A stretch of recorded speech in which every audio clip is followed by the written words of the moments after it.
In 1925, na cidade de Dayton, Scott, jovem mestre, aceitou o vão. A lei Bator dizia que não se podia ensinar que o homem veio do animal. Os jornais chamaram de julgamento do macaco. A cidade virou palco, um grande espetáculo. Não era só fé contra a ciência, era sobre raça, poder e consciência. Ciência e religião. Inimigas mortais. Ou, quem sabe, parceiras improváveis de um diálogo. Essa é uma daquelas perguntas que parecem nunca sair de moda. Com certeza. E hoje a gente vai mergulhar de cabeça nesse debate, mas com um guia de peso. José Goldenberg, um dos cientistas mais importantes que o Brasil já teve. Isso. A nossa matéria-prima vai ser um artigo em que ele analisa as ideias de 3 gigantes sobre o assunto. Que são Albert Einstein, Joseph Ratzinger, o Papa Bento XVI e Stephen Hawking. E essa nossa conversa tem um motivo bem especial, né? O professor Goldenberg, com quase um século de vida e uma lucidez impressionante, aceitou conversar conosco ao vivo. É verdade. Então, o que a gente está fazendo aqui é, na verdade, um aquecimento. Um aquecimento para um evento que vai rolar no YouTube, no canal Ateísmo em Debates. A data já está marcada, 13 de dezembro de 2025, uma sexta-feira, às 8 da manhã. E o melhor de tudo, a conversa vai ser aberta a perguntas. Então a ideia é chegar lá com a discussão já tipo na ponta da língua. Exato. Fazer lição de casa antes. Ok, vamos lá então. O que será que se passa na cabeça de alguém como o Goldenberg ao analisar um tema tão espinhoso? E o que a gente aprende colocando um físico, um papa e um cosmólogo na mesma sala? Olha, antes de abrir o artigo, eu acho que vale muito a pena a gente dimensionar quem é o José Goldenberg, porque o nome dele tem um peso enorme. Sim, não é um acadêmico qualquer. De jeito nenhum. Não é alguém que ficou trancado na Torre de Marfim. Ele nasceu lá em 1928, se formou em física na USP, com doutorado e tudo, na área de física nuclear. Isso era a vanguarda da ciência na época, né? E o mais incrível é que ele não parou por aí. A carreira dele deu uma guinada impressionante, saindo da física pura e indo para temas que hoje são, o centro de tudo: energia, meio ambiente, políticas públicas. Exatamente. Ele não ficou só no laboratório. A lista de cargos que ele ocupou é uma coisa de louco. Foi presidente da Companhia Energética de São Paulo, a CESP. Foi reitor da USP, num período super importante, de 86 a 90. E no governo federal a lista continua. Secretário de Ciência e Tecnologia, ministro da Educação, secretário do Meio Ambiente. É uma trajetória que pouquíssima gente no mundo consegue ter. Ele transitou entre a pesquisa de ponta, a gestão da maior universidade do país e a formulação de políticas que impactaram milhões de pessoas. Certo. Isso dá uma autoridade para ele que é única. A opinião dele não é só teórica, sabe? Vem de décadas botando a mão na massa. É precisamente esse o ponto.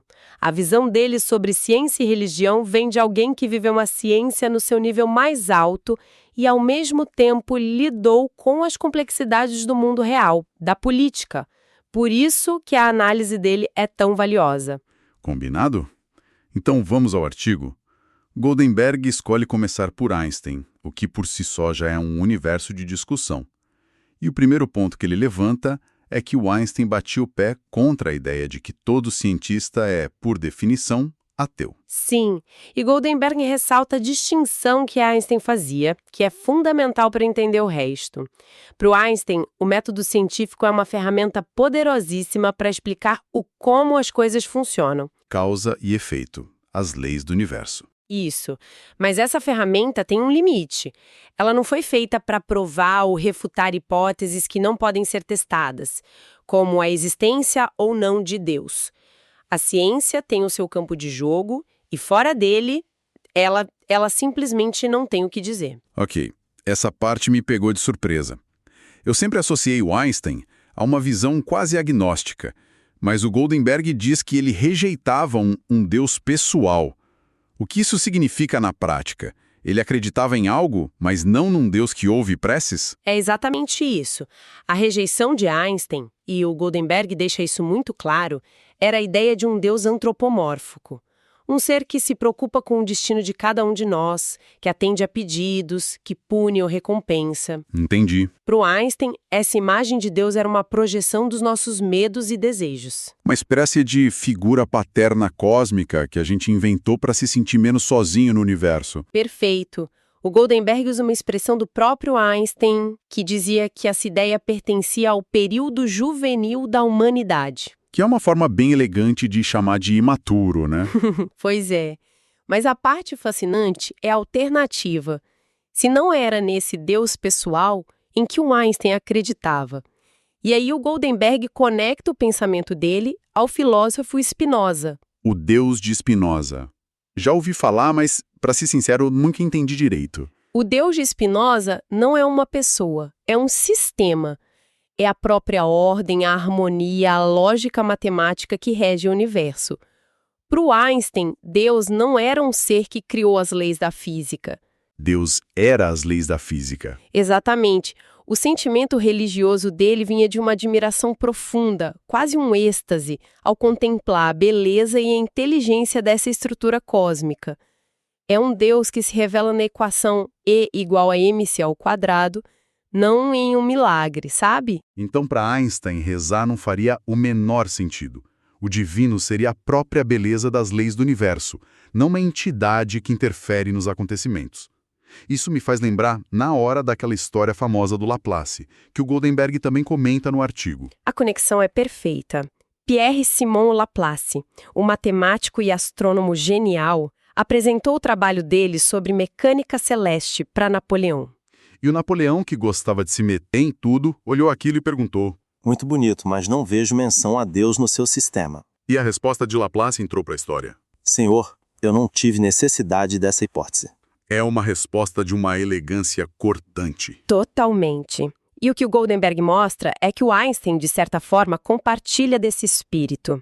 Não que ele negasse a existência de algo maior, mas para explicar o funcionamento do sistema solar, o movimento dos planetas, a gravidade, as leis da física bastavam. Um cientista que enxerga o divino na ordem do universo e um teólogo, no caso o Papa, que deveria ver o divino em tudo, por definição. Parece que estamos em campos opostos. A princípio, sim. Mas a análise do Goldenberg nos leva para um lugar bem menos óbvio: o Vaticano. E a forma como ele introduz o Joseph Ratzinger, o Papa Bento XVI, já é surpreendente. É surpreendente porque quebra o estereótipo. Goldenberg o descreve como provavelmente o Papa mais culto dos últimos séculos e, mesmo sendo visto como um ultraconservador, alguém com posições esclarecidas sobre ciências. Certo.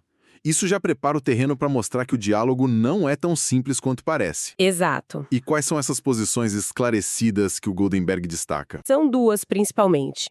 Primeiro, um esforço consciente da Igreja, sob o Ratzinger e o seu antecessor, João Paulo II, de não repetir erros históricos. Como o caso da condenação de Galileu. Isso.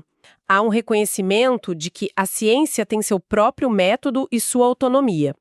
O segundo ponto é ainda mais forte: a aceitação da teoria da evolução de Darwin. Isso sempre me pareceu uma contradição. Como a Igreja Católica aceita Darwin e, ao mesmo tempo, a história da criação em Gênesis. É aí que entra a interpretação. O Goldenberg cita uma frase do Ratzinger que é a chave de tudo. No código genético humano, nós reconhecemos a linguagem de Deus. Uau! Veja a beleza e inteligência dessa formulação.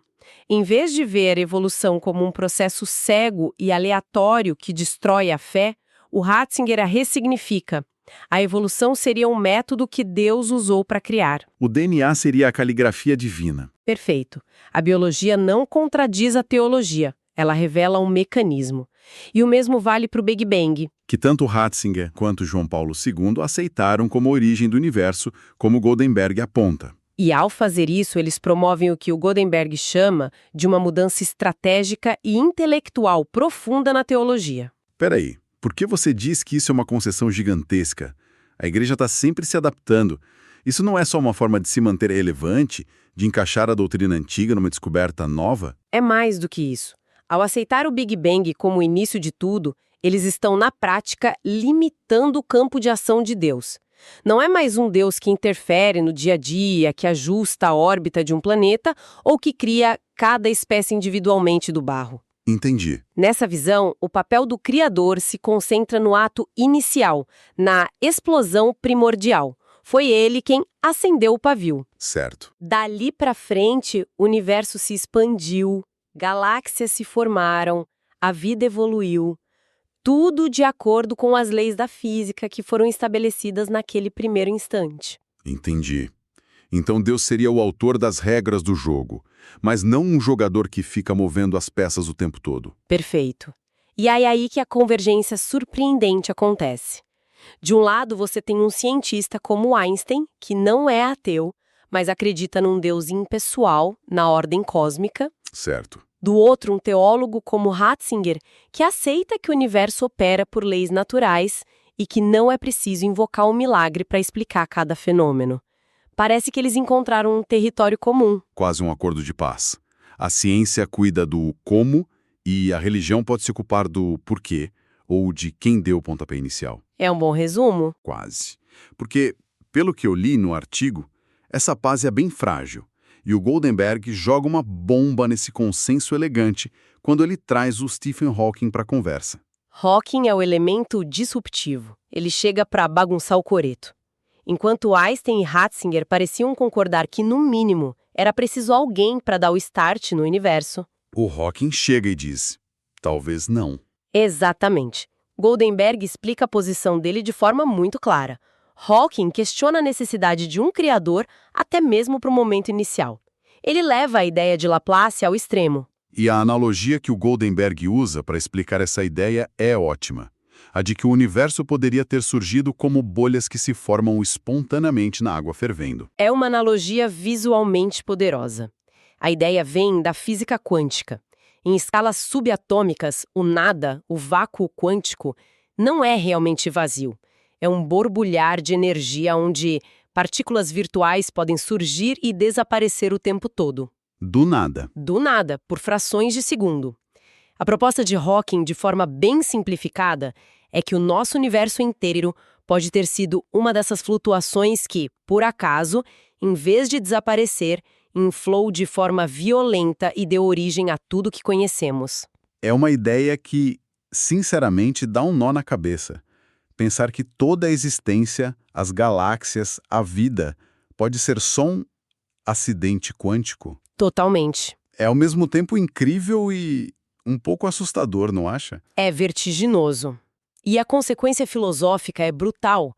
Se a teoria de Hawking estiver correta, o universo não precisaria de uma causa externa para começar a existir. Seria um evento espontâneo, regido pelas próprias leis da física quântica. Deus, a causa primeira. Exatamente. Lembra da causa primeira, que ainda tinha um lugar reservado para Deus na teologia do Ratzinger? Aquele que acende o pavio do Big Bang?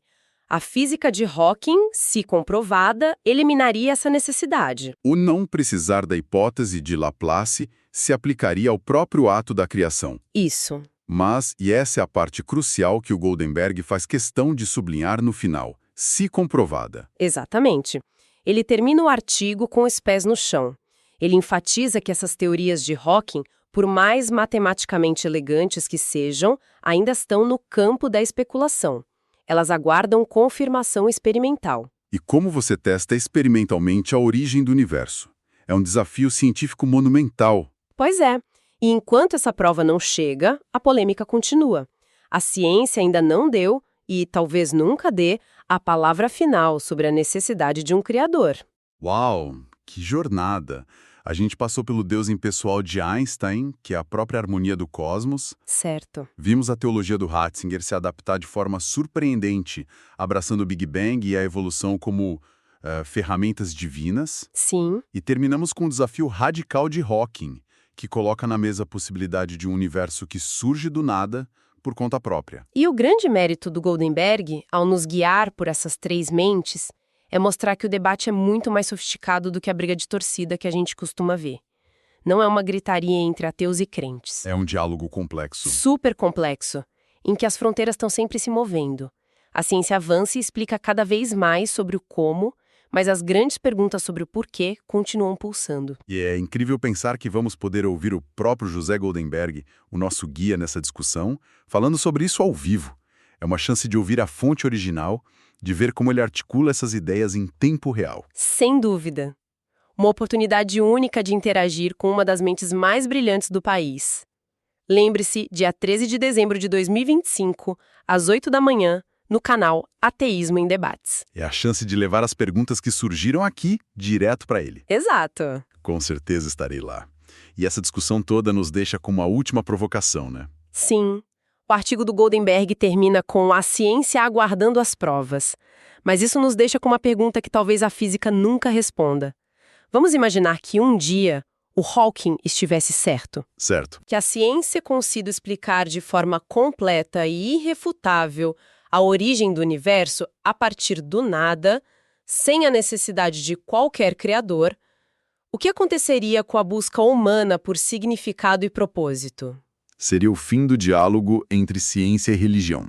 Ou seria, talvez, o começo de um tipo de conversa totalmente diferente, onde a responsabilidade por criar sentido para nossa existência se torna inteiramente nossa.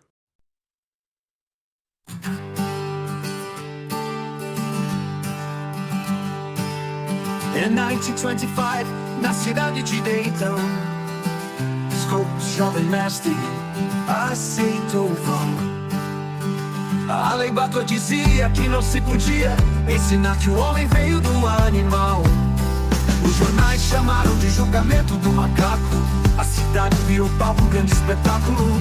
Não era só fé contra a ciência, era sobre raça, poder e consciência. Bryan se ergueu, grande orador, dizia que a ciência trazia horror.